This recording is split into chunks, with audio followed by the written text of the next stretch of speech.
menurut kalian ada gak sih yang membuat kita sulit untuk berbicara di depan umum? Aku ada. Saat aku bicara di depan umum tuh, aku kayak merasa cemas gitu. Jadi itu yang membuat aku tidak pede untuk bicara di depan orang banyak. Nah, aku juga sama seperti Waida, bahkan membuat aku tuh sering lupa dengan apa yang aku ingin bicarakan di depan umum. Kalau kamu Siska? Kalau aku saking groginya, biasa aku ngomong cepat. Jadi aku pikir orang lain tuh belum tentu paham sama apa yang aku ucapkan. Oh begitu, aku juga biasa seperti itu sih. Nah menurut kalian nih, bagaimana sih supaya kita dapat berbicara di depan umum dengan baik dan pendengar dapat mengerti dengan apa yang kita ucapkan? Halo Hanin. Halo. Nah Hanin kan sering bicara nih di depan umum. Mungkin gak sih Hanin merasa grogi saat akan memulai acara itu? Jelas dong, pasti ada rasa grogi atau nervousnya gitu sebelum bicara depan umum. Jadi pastinya kalau misalnya sebelum Hanin bicara depan umum, itu Hanin hari sebelumnya pasti siapin materi dengan betul. Hanin buat skrip, apa yang harus Hanin bicarakan, baik itu kalau Hanin bicara sebagai narasumber, moderator, ataupun MC, pasti Hanin buat skripnya supaya apa yang Hanin bicarakan itu tidak keluar dari konteks. Terus Pak Afif juga pernah bilang kemarin kalau ada teknik namanya teknik breathing. Jadi kita bisa lakukan ambil napas dalam beberapa kali sebelum kita naik ke atas panggung atau sebelum kita bicara di depan umum.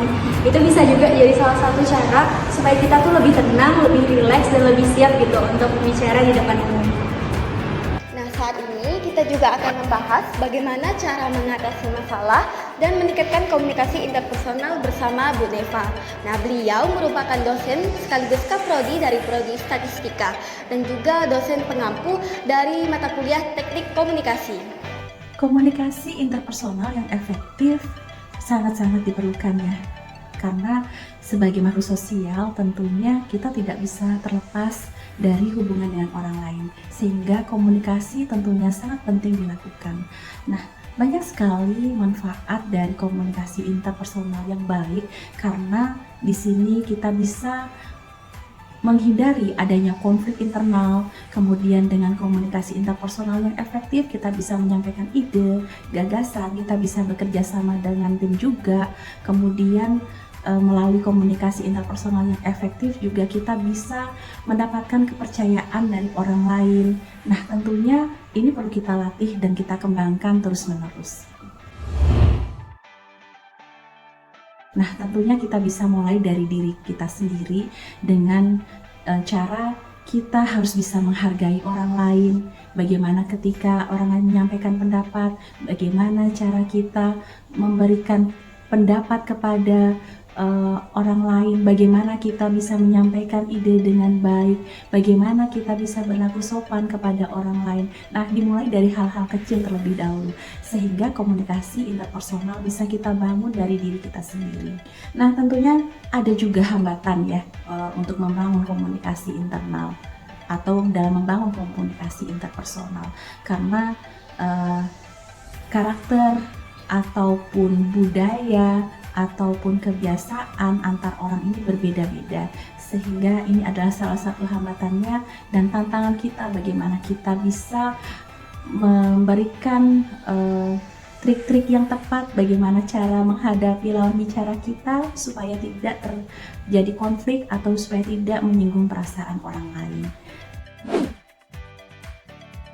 Sebagai pribadi yang percaya bahwa kesempatan tidak datang untuk kedua kalinya, saya senang mengeksplorasi kesempatan tidak datang pada saat sekian perkenalan dari saya. Terima kasih atas perhatiannya. Wassalamualaikum warahmatullahi wabarakatuh. Dengan intonasi yang stabil, terus kemudian ada beberapa penekanan juga di sana. Secara overall bagus.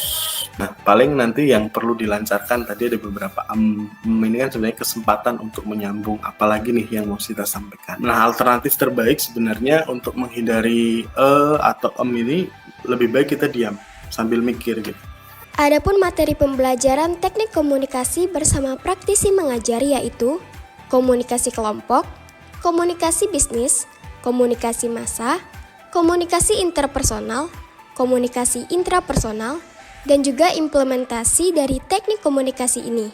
Assalamualaikum warahmatullahi wabarakatuh. Saya Ahmad Yusuf Afif Rahman. Saat ini mengikuti program praktisi mengajar, program LPDP sebagai dosen praktisi mata kuliah Teknik Komunikasi di Prodi Statistika FMIPA Universitas Tanjung Pura.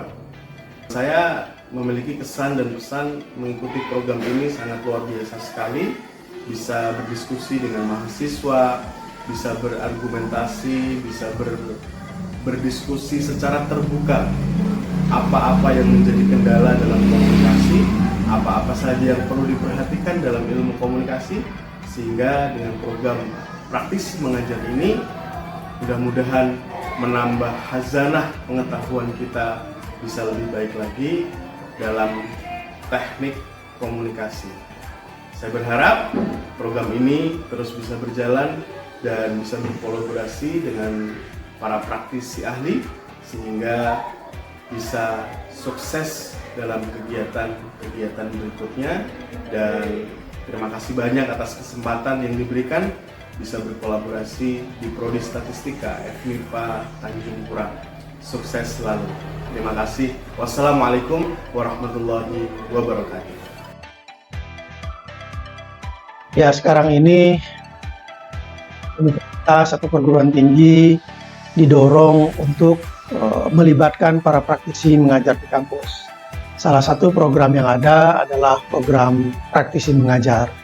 Nah, tentu saja hal ini sangat baik ya bagi peningkatan pengetahuan dan kompetensi para mahasiswa.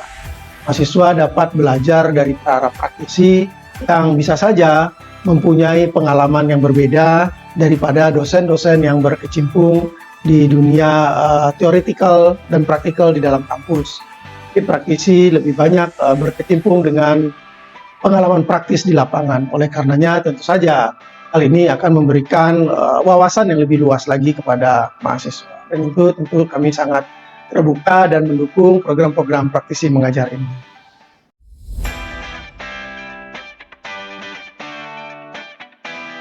Keikutsertaan program studi statistika di dalam program praktisi mengajar ini merupakan salah satu wujud nyata bahwa program studi statistika sangat menjaga kualitas dan mutu dari alumni ke depannya.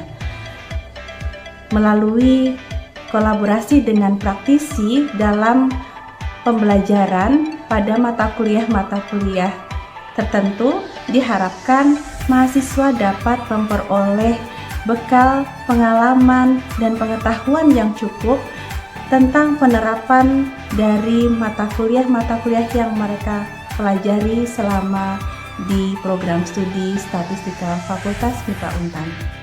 Terima kasih praktisi yang telah bersedia berkolaborasi dengan program studi statistika Fakultas MIPA Universitas Tanjung Pura. Salam kolaborasi.